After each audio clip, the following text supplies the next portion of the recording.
सनातन धर्म के ग्रंथों में बताया गया है कि बुरे कर्मों का फल हमेशा बुरा ही मिलता है, चाहे वह इंसान हो या फिर ईश्वर। इसका एक उदाहरण माता सीता का है, जिसका जिक्र रामायण में किया गया है। दरअसल रामायण कई भाषाओं में लिखी गई है। अलग अलग रामायण में कई तरह की दंत कथाएं मिलती हैं, जिनसे कई लोग परिचित नहीं हैं। इस कथा के अनुसार ये बताया गया है कि आखिर क्यों सीता माता और राजा श्री राम को अलग होने का श्राप तभी मिल गया था जब वो एक दूसरे के गठबंधन में भी नहीं बंधे थे। इस कथा के अनुसार माता सीता को एक तोते का श्राप मिला था, जिसकी वजह से उनको भगवान राम से अलग होना पड़ गया था। कथा के अनुसार माता सीता बाल्यावस्था में अपनी सहेलियों के साथ बगीचे में खेल रही थी। वहीं बगीचे में एक तोते का जोड़ा पेड़ पर बैठा था। तोते का जोड़ा भगवान राम और माता सीता के बारे में बातें कह रहा था। उनकी बातों को सुनकर माता का ध्यान उन पर गया। मादा तोता बोल रही थी कि अयोध्या के राजकुमार राम काफी प्रतापी राजा होंगे, उनसे माता सीता का विवाह होगा। तोते के मुख से भावी पति का नाम सुनकर माता सीता अचंभित हो गईं।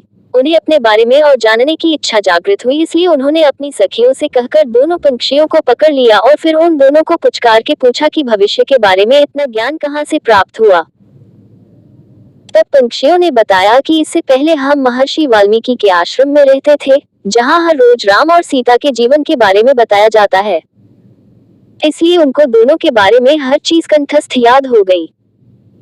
सीता जी ने पंछियों से कहा कि जिस जनक पुत्री सीता की तुम लोग बात कर रहे हो, वह मैं ही हूँ। मुझे मेरे और राम के बारे में और भी बातें जाननी है।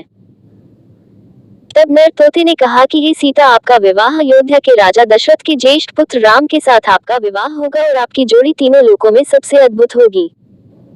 सीता जी सवाल पूछती रही और दोनों तोते जवाब देते रहे। ऐसे में सीता जी प्रसन्न हो गई और कहा कि अब ये हमारे साथ ही यहाँ पर रहेंगे। लेकिन ये सुनकर तोते हैरान रह गया और उसने कहा कि हम पंछी हैं, हमें पिंजरे में कैद ना करो। तोते ने इसके लिए बहुत याचना की। तब सीता जी ने नर तोते को छोड़ दिया, लेकिन मादा तोते को नहीं छोड़ा और कहा कि यह मेरे साथ रहेगी। नर तोते ने कहा कि मेरी पत्नी गर्भवती है, इसलिए ऐसे समय पर उसको जाने दे। हम दोनों एक दूसरे का वियोग सहन नहीं कर सकते, इसलिए आप मेरी पत्नी को जाने दें। लेकिन सीता जी ने उसकी एक न सुनी। इस पर मादा तोते को बहुत गुस्सा आया और सीता को शाप दिया कि जिस तरह तुमने गर्भावस्था में मेरे पति से मुझको अलग कर दिया है, वैसे ही गर्भावस्था के दौरान तुमको भी पति वियोग सहना पड़ेगा। इतना कहते ही मादा तोते ने अपने प्राण त्याग दिए। बताया जाता है कि अगले जन्म में तोता वही धोबी था जिसने माता सीता के चरित्र पर उंगली उठाई थी, जिसके बाद भगवान राम ने सीता का गर्भावस्था के दौरान त्याग कर दिया था।